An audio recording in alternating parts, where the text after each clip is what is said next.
नमस्ते दोस्तों, मैं डॉक्टर जगदीश राठौड़, आप देख रहे हैं माइंड गैरेज यूट्यूब चैनल। दोस्तों, आज हम देखने वाले हैं डिसीजन मेकिंग पावर। जो डिसीजन मेकिंग पावर जो है, यहाँ पर सबसे पहले हम देखते हैं कि कोई प्रकार का डिसीजन लेते वक्त हमको डिसाइड करना पड़ता है कि उस प्रॉब्लम का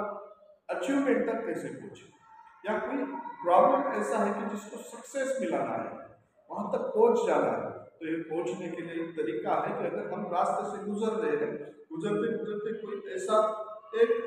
नाला है या गड्ढा है या कोई ऐसा दरिया है जिसको हम दौड़ के उस पार जाना है, और जैसे ही हम ऐसे छलांग लगा के जाना है तो वैसे ही जब जाते हैं पास में तो पता चलता है कि इजीली इसके ऊपर से हम छलांग लगा कर नहीं जा सकते। ऐसे वक्त में सबसे पहले क्या करना पड़ता है कि वहां पर देख लेते हैं, देखने के बाद थोड़ा सा पीछा हम जो है अपने आप को पीछे ले लेते हैं और फिर उसका डिसीजन लेते हैं कि हमारे विजन से कि जैसे कि यहाँ से अगर मैं कितने स्पीड से अगर दौड़ूंगा, दौड़ने के बाद उसके ऊपर से मेरी जो बॉडी और माइंड की एनर्जी कितनी लगेगी, और वहाँ पर कितने एनर्जी से मैं जंप लगाऊंगा, छलांग लगाऊंगा, तो अगले दिन पे या नेक्स्ट जो है कॉर्नर पे जाके पहुंच पाऊंगा। इतनी जोर से छलांग लगानी पड़ेगी, तभी हमको पता चलता है कि ये डिसीजन हमारा सक्सेस हुआ। क्योंकि हम यहाँ से वहां पर पहुंचने के लिए हमको बॉडी और माइंड की एनर्जी क्या, किस तरीके से डिसीजन, कौन से स्पीड से, क्या टाइम लिमिट है, इसमें थोड़ा सा भी अगर हमको संकोच हो गया तो हम बीच में गिर जाएंगे। तो ये इसी के लिए डिसीजन मेकिंग पावर बहुत जरूरी होता है। दोस्तों, बहुत सारे हमारे कोई घर के प्रॉब्लम है या कोई ऑफिस के प्रॉब्लम है या फिर बाहर कहीं पे भी कुछ ऑर्गेनाइज किया हुआ कोई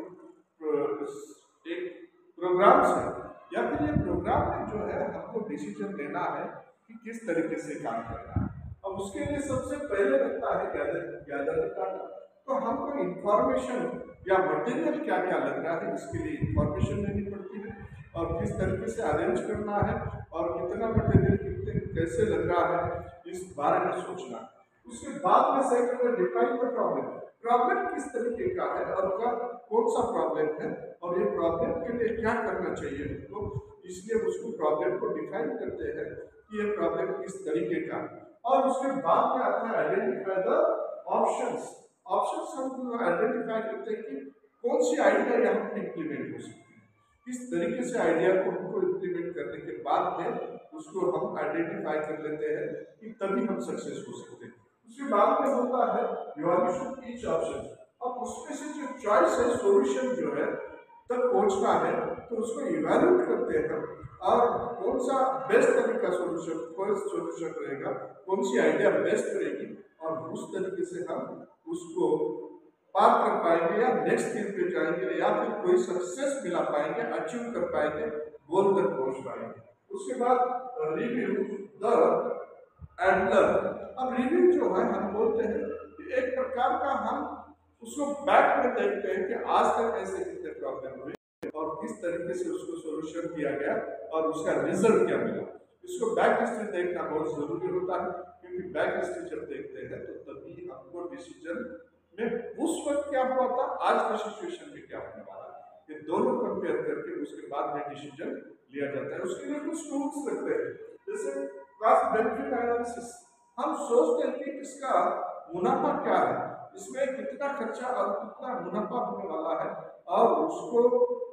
एक तरीके से सोचते हैं कि हम अचीवमेंट के लिए ये सही तरीका है, हमारा जो एनर्जी लग रही है, ये सब कुछ टाइम लग रहा है, ये सब कुछ विद इन टाइम अच्छे तरीके से हो सकता है। उसके बाद प्रो एंड कॉन्स लिस्ट।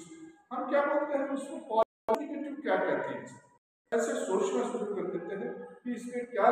ऐसी बातें हैं जो पॉजिटिव तरीके से हो सकती हैं और जो निगेटिविटी कौन सी है जो हमको टाल सके और उस आइडिया से मतलब हम नया कुछ सीख सके। और उसके बाद में शॉर्ट एनालिसिस जो होते हैं, हमें कौन सी स्ट्रेंथ है, कौन से वीकनेसेस है और अपॉर्चुनिटी और थ्रेट्स कौन से, और इस बारे में सही तरीके से सोचने के बाद हम आगे जाते हैं कि ये सब बातें जो है किस तरीके से करना है। और क्योंकि हमको पता होना चाहिए कि हमारे स्ट्रेंथ है, किस हिसाब से हम स्ट्रेंथ लगाएंगे तो सक्सेस हो पाएंगे क्या उसमें कौन सी अपॉर्चुनिटी है, कौन से थ्रेट्स है, ये सब बातें सोचना है। वीकनेस कौन से है, डिसीजन मैट्रिक्स जो है इसमें सबसे पहली बात है हमको उस बारे में नॉलेज है, हम कितना जानते हैं कि इसके लिए हमारा टाइम लिमिट और स्पीड जो है वो कितनी होना चाहिए, तब हमारा डिसीजन पक्का हो सकता है। उसमें सिनेरियो प्लानिंग जो है उसके आउटकम्स किस तरीके के हैं और वो आउटकम्स हमारे नॉलेज में है, टाइमिंग और उसके बाद में उसका जो लगने वाला रिजल्ट है या रिजल्ट विद इन टाइम मिल सकता है कि आपको, और रिफ्लेक्टिव कॉजेस जो है हम फाइनल चॉइस के लिए जो है रिफ्लेक्टिव कॉजेस हम एक बार घूम के हम अपने आप को एक आईना जैसा उसमें चेहरा देखते हैं कि सही में हम जो कर रहे हैं वो सही है क्या, और उसका डिसीजन ये उसके बाद लेते हैं कि अगर ये रिजल्ट अगर पक्का है कि उसके पहले ऐसा हुआ था तो अभी ऐसा ही होगा, तभी हम उसका लेते हैं और डिसीजन लेके करते हैं। इसको डिसीजन मेकिंग पावर बोलते हैं। बॉडी और माइंड जो है और हमारे पोटेंशियल और विद इन टाइम अगर हो रहा है तो डिसीजन पावर अच्छा है ऐसा समझा जाता है। और दोस्तों डिसीजन मेकिंग पावर के लिए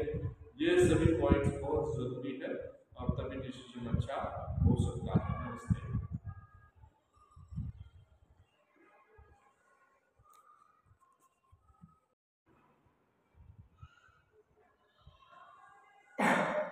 नमस्ते दोस्तों, मैं डॉक्टर जगदीश राठौड़, आप देख रहे हैं माइंड गैरेज यूट्यूब चैनल। दोस्तों आज हम देखने वाले हैं डिसीजन मेकिंग पावर। जो डिसीजन मेकिंग पावर जो है यहाँ पर सबसे पहले हम देखते हैं कि कोई प्रकार का डिसीजन लेते वक्त हमको डिसाइड करना पड़ता है कि उस प्रॉब्लम का अचीवमेंट तक कैसे पहुंचे, या कोई प्रॉब्लम ऐसा है कि जिसको सक्सेस मिलाना है, वहां तक पहुंच जाना है। तो ये पहुंचने के लिए एक तरीका है कि अगर हम रास्ते से गुजर रहे हैं, गुजरते गुजरते कोई ऐसा एक नाला है या गड्ढा है या कोई ऐसा दरिया है जिसको हम दौड़ के उस पार जाना है, और जैसे हम ऐसे छलांग लगा के जाना है तो वैसे जब जाते हैं पास में तो पता चलता है कि इजीली इसके ऊपर से हम छलांग लगा कर नहीं जा सकते। ऐसे वक्त सबसे पहले क्या करना पड़ता है कि वहां पर देख लेते हैं, देखने के बाद थोड़ा सा पीछा हम जो है अपने आप को पीछे ले लेते हैं और फिर उसका डिसीजन लेते हैं कि हमारे विजन से कि जैसे कि यहाँ से अगर मैं कितने स्पीड से अगर दौड़ूंगा, दौड़ने के बाद उसके ऊपर से मेरी जो बॉडी और माइंड की एनर्जी कितनी लगेगी, और वहाँ पर कितने एनर्जी से मैं जंप लगाऊंगा, छलांग लगाऊंगा, तो अगले दिन पे या नेक्स्ट जो है कॉर्नर पे जाके पहुंच पाऊंगा, इतनी जोर से छलांग लगानी पड़ेगी, तभी हमको पता चलता है कि ये डिसीजन हमारा सक्सेस हुआ। क्योंकि हम यहाँ से वहां पर पहुंचने के लिए उनको बॉडी और माइंड की एनर्जी क्या है, किस तरीके से डिसीजन, कौन से स्पीड से, क्या टाइम लिमिट है, इसमें थोड़ा सा भी अगर हमको संकोच हो गया तो हम बीच में गिर जाएंगे। तो ये इसी के लिए डिसीजन मेकिंग पावर बहुत जरूरी होता है। दोस्तों बहुत सारे हमारे कोई घर के प्रॉब्लम है या कोई ऑफिस के प्रॉब्लम है या फिर बाहर कहीं पे भी कुछ ऑर्गेनाइज किया हुआ कोई एक प्रोग्राम्स है, या फिर ये प्रोग्राम में जो है हमको डिसीजन लेना है कि किस तरीके से काम करना है। अब उसके लिए सबसे पहले लगता है गैदर डाटा। तो हमको इंफॉर्मेशन या मटेरियल क्या क्या लग रहा है इसके लिए इंफॉर्मेशन लेनी पड़ती है, और किस तरीके से अरेंज करना है और कितना मटेरियल कितने कैसे लग रहा है इस बारे में सोचना है। उसके बाद में सेकंड में डिफाइन द प्रॉब्लम, प्रॉब्लम किस तरीके का है और कौन सा प्रॉब्लम है और ये प्रॉब्लम के लिए क्या करना चाहिए हमको, इसलिए उसको प्रॉब्लम को डिफाइन करते हैं कि ये प्रॉब्लम किस तरीके का है। और उसके बाद में आता है आइडेंटिफाई द ऑप्शंस। ऑप्शंस हम आइडेंटिफाई करते हैं कि कौन सी आइडिया यहाँ पर इम्प्लीमेंट हो सकती है, किस तरीके से आइडिया को हमको इम्प्लीमेंट करने के बाद में उसको हम आइडेंटिफाई कर लेते हैं कि तभी हम सक्सेस हो सकते हैं। उसके बाद में होता है इवैल्यूएशन ईच ऑप्शन। अब उसमें से जो चॉइस है, सॉल्यूशन जो है तक पहुंचना है, तो उसको इवैल्यूएट करते हैं और कौन सा बेस्ट तरीका सॉल्यूशन, कौन सॉल्यूशन रहेगा, कौन सी आइडिया बेस्ट रहेगी, और उस तरीके से हम उसको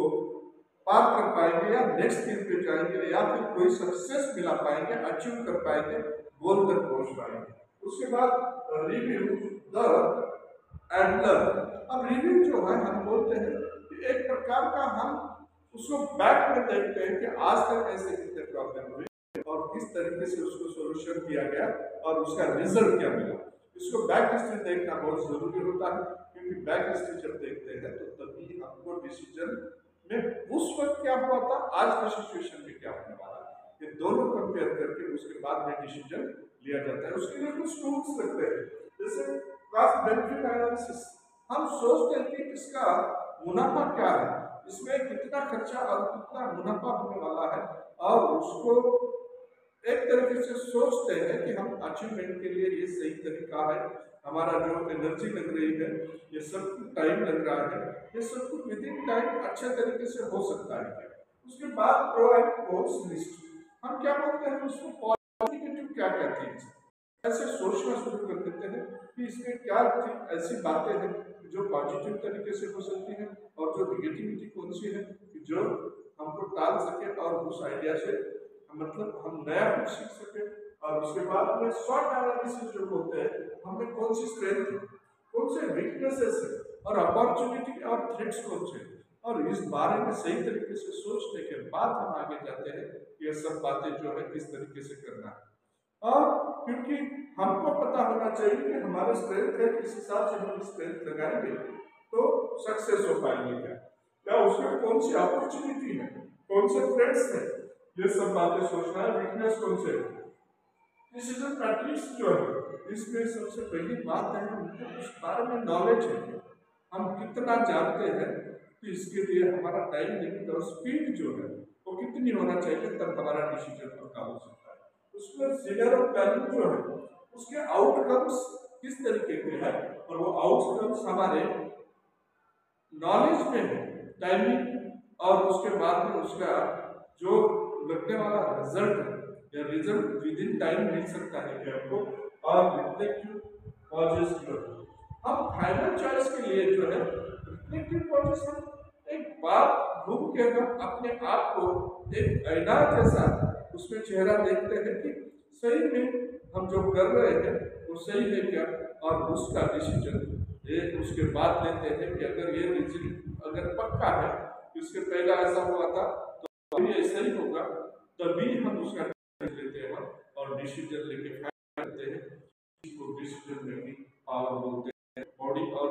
जो है और हमारे पोटेंशियल और विद इन टाइम अगर हो रहा है तो डिसीजन पावर अच्छा है ऐसा समझा जाता है। और दोस्तों डिसीजन मेकिंग पावर के लिए ये सभी पॉइंट्स बहुत जरूरी है, और तभी डिसीजन अच्छा हो सकता है।